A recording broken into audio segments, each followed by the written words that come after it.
तो welcome back guys, आपका स्वागत है हमारे इस छोटे से YouTube चैनल में।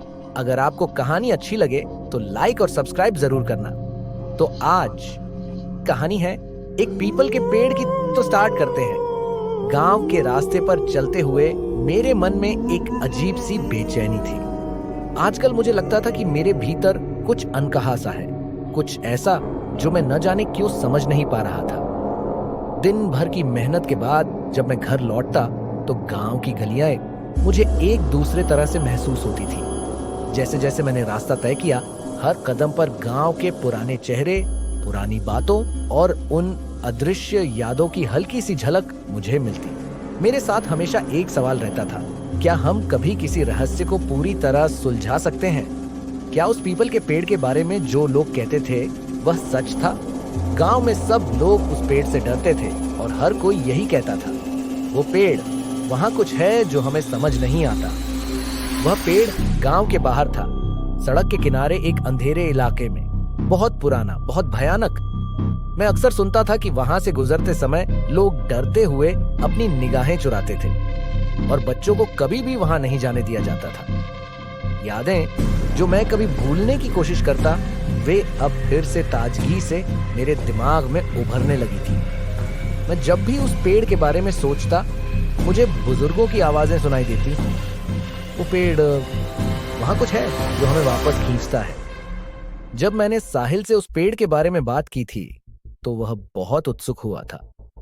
साहिल जो अब शहर में रहने लगा था और जो गांव की पुरानी बातों में रुचि रखता था, अक्सर कहता था, तुम्हारे गांव में कितनी अजीब बातें हैं, लगता है वहां कुछ ऐसा है जो हमें कभी समझ में नहीं आया। साहिल की बातों ने मुझे और ज्यादा सोने नहीं दिया। मुझे याद आया कि जब हम छोटे थे, हम हमेशा उस पेड़ के पास जाने का ख्वाब देखते थे, लेकिन हमारी हिम्मत कभी नहीं हुई।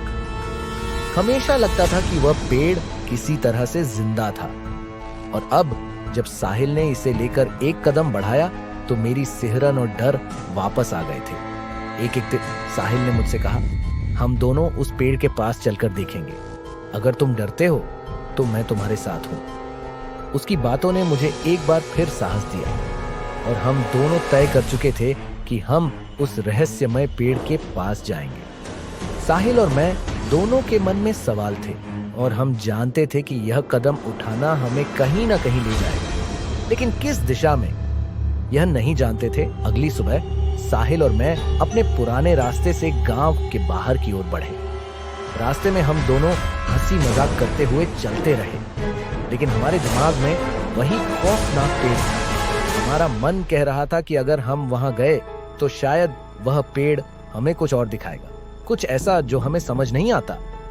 तू मान, हम अब जो करने जा रहे हैं वह थोड़ा अजीब है, साहिल ने मुझसे कहा, लेकिन उसकी आंखों में एक चमक थी, एक ऐसी चमक जो उसकी हिम्मत और उत्साह को दर्शा रही थी।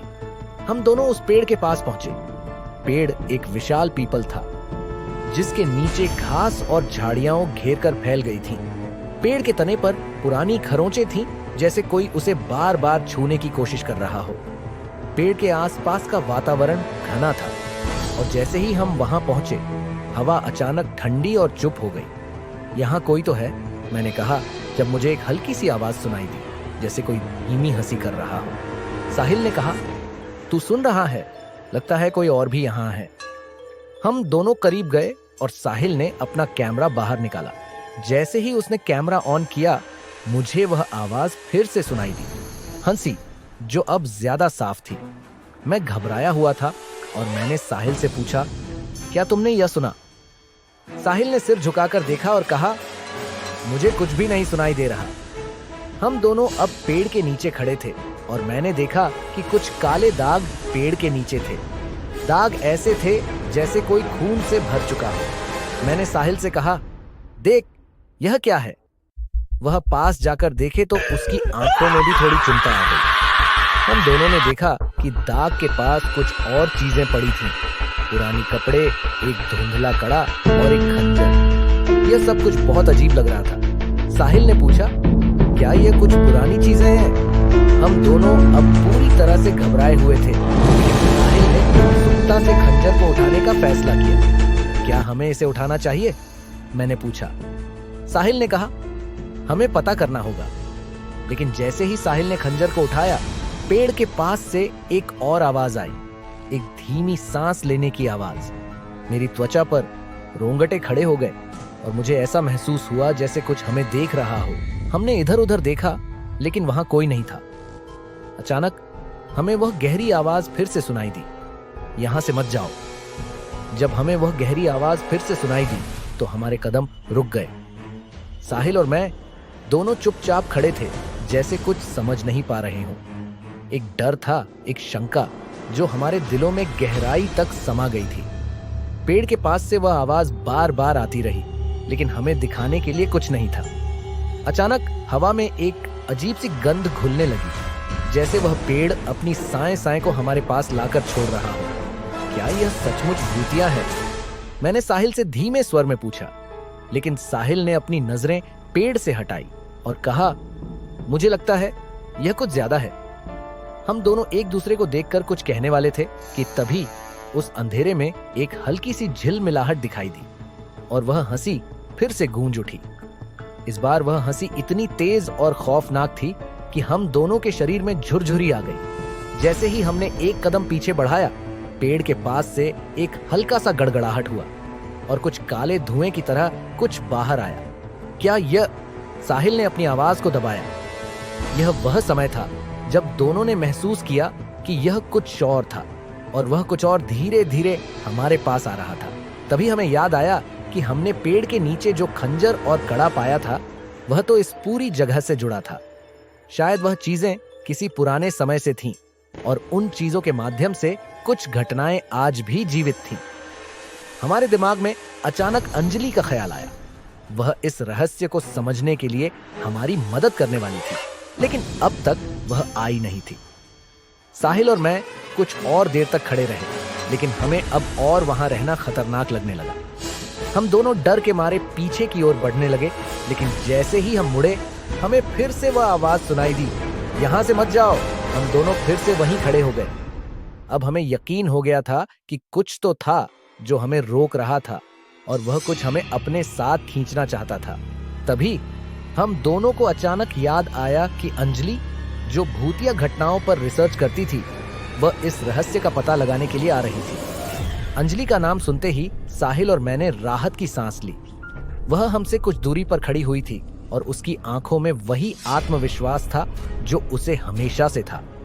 उसकी आंतरिक शक्ति और बुद्धिमत्ता ने हमें हमेशा प्रभावित किया था और आज हमें उसकी मदद की सबसे ज्यादा जरूरत थी। क्या तुमने भी यह सुनी? साहिल ने अंजलि से पूछा जब उसने हमारे पास आकर हमें देखा। हाँ, मैं भी सुन रही हूं, अंजलि ने जवाब दिया। लेकिन मुझे यह समझ में आ रहा है कि यह पेड़ और यह जगह कुछ बहुत पुरानी शक्ति से जुड़ी है। शायद कुछ ऐसी आत्माएं हैं जो यहाँ बसी हुई हैं। हम तीनों अब पेड़ के पास और करीब गए।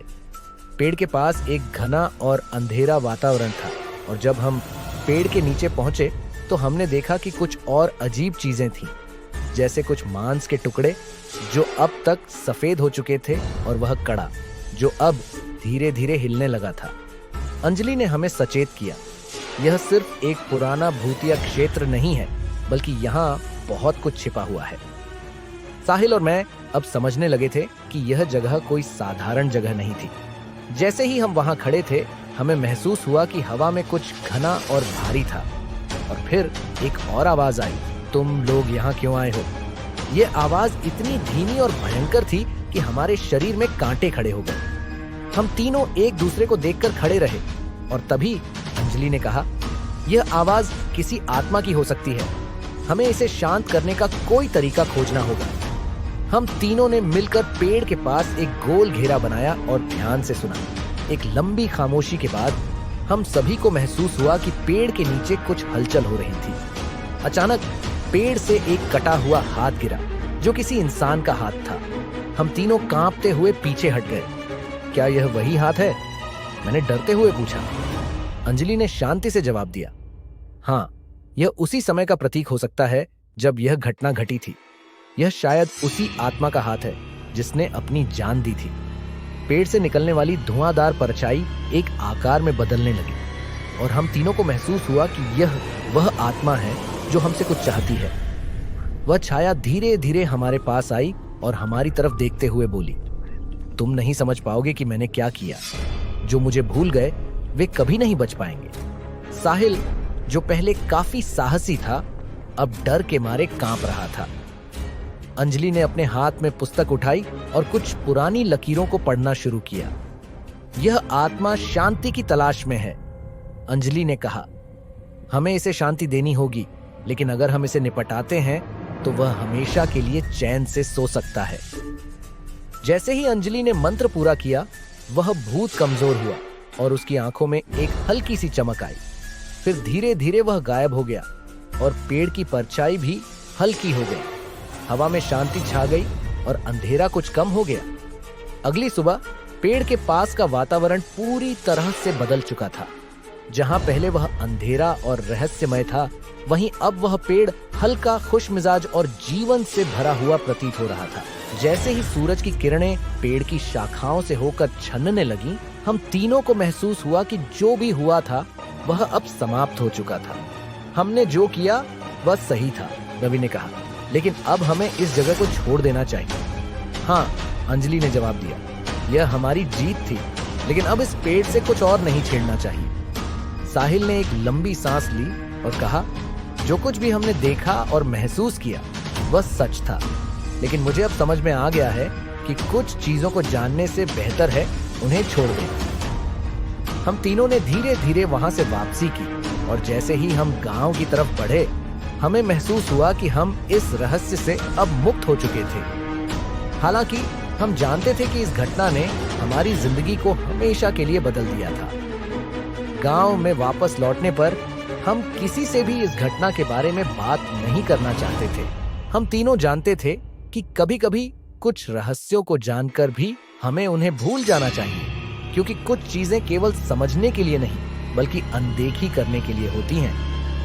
यही था वह रहस्यमय और खौफनाक अनुभव जो हमने एक रात पेड़ के नीचे महसूस किया।